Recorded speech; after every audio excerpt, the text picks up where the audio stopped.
ini Mas katanya kalau dilihat dari Instagramnya itu ngeditnya itu kebanyakan nuansanya tuh gelap-gelap semua nih Mas. Apakah kalau human interest itu juga memang bagusnya edit yang gelap kayak gitu atau sebenarnya bisa diedit biar cerah gitu Mas? Oke, itu masalah editing dan post processing itu sebenarnya selera. Jadi kita nggak bisa memaksakan ini harus gelap, ini harus terang, ini harus berwarna keungu-unguan, ke biru-biruan, ke kuning-kuningan ya. Nggak seperti itu. Jadi semua itu tergantung selera fotografer gitu. Dan mungkin selera saya emang seperti itu gitu ya. Jadi emang saya lebih senang low light, jadi senang sedikit gelap tapi ada cahaya utama yang kuat gitu ya. Itu salah satu yang mungkin itu selera saya. Dari Anas NH tadi Mas Oki sudah sempat menyinggung sedikit ini konsep ini. Apakah konsep itu penting sebelum memulai motret? Sebenarnya tergantung tujuan pemotretan ya. Kalau kita mengambil momen-momen jurnalistik itu ya kita yang namanya jurnalistik kita juga mengambil momen yang faktual gitu ya. Contoh ada dokumentasi pertandingan apalah gitu di kampung gitu ya.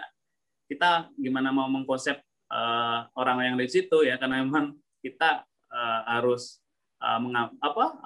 menciptakan foto sefaktual mungkin ya. Nah, beda lagi kalau kita ambil mungkin seperti foto tour ya, HI gitu ya. Nah, itu kalau nggak dikonsep juga kelabakan ya. Kita sudah jauh-jauh pergi ke luar kota ya, di situ kita hanya mengambil momen, mungkin kita menunggu momen gitu ya, dan ternyata kita nggak dapat apa-apa juga rugi gitu ya. Nah, sehingga memang foto konsep juga diperlukan buat orang-orang yang memang mungkin secara waktu terbatas ya.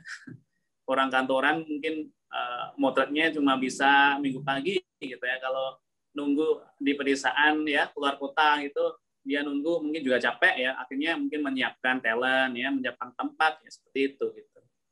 Oke, ini next ada dari Fareza KP. Ini baik ini minta sebuah tips nih, tips foto tanpa edit tapi hasil bagus. Gimana Mas?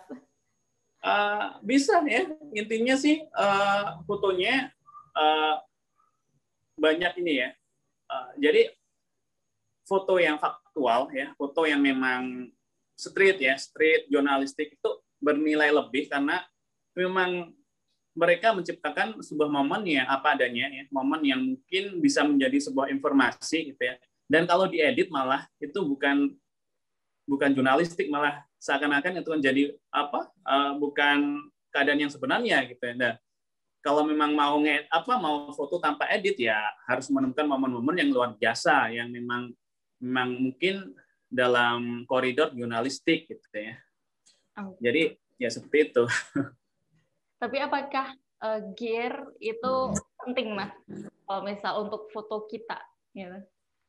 Kalau gear ya, saya pernah bilang ya, gear apapun itu ya itu salah satu senjata yang paling terbaik ya. Jadi memang dimanfaatkan sebaik mungkin gitu ya.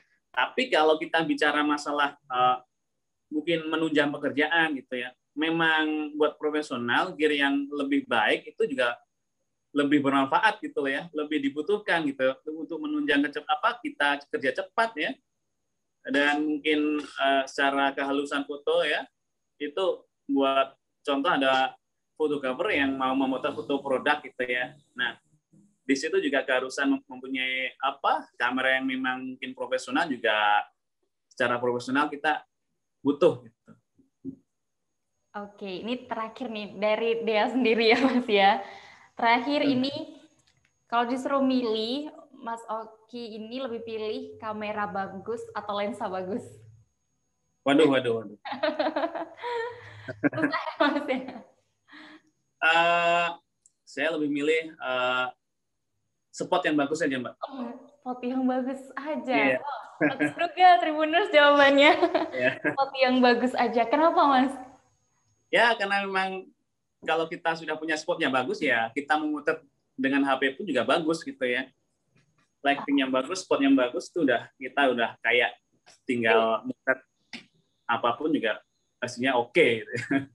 Oke. Oke, nah nih Tribuners nih, berarti kalau misal kamu ingin memulai sebuah menjadi fotografer nih, nggak apa-apa, pakai HP aja. Sekarang juga kameranya udah bagus-bagus juga ya, Ya, Mas. benar. Iya, betul. HP sekarang udah canggih semua. Saya ini ya, dari HP pun karya-karya terbaik bisa dihasilkan. Oke, nah terakhir Mas beneran nih sebelum closing, Ya. ada pesan ya nih Mas buat semuanya, buat orang-orang yang ingin memulai di dunia fotografi ini. Ada pesan apa nih Mas?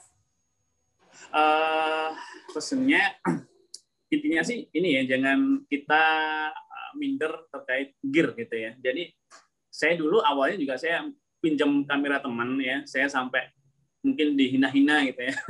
Jadi intinya sih kalau kita punya kamera dan lensa yang mungkin apa adanya gitu ya, kita manfaatkan gitu ya. Jadi kita manfaatkan dengan benar ya.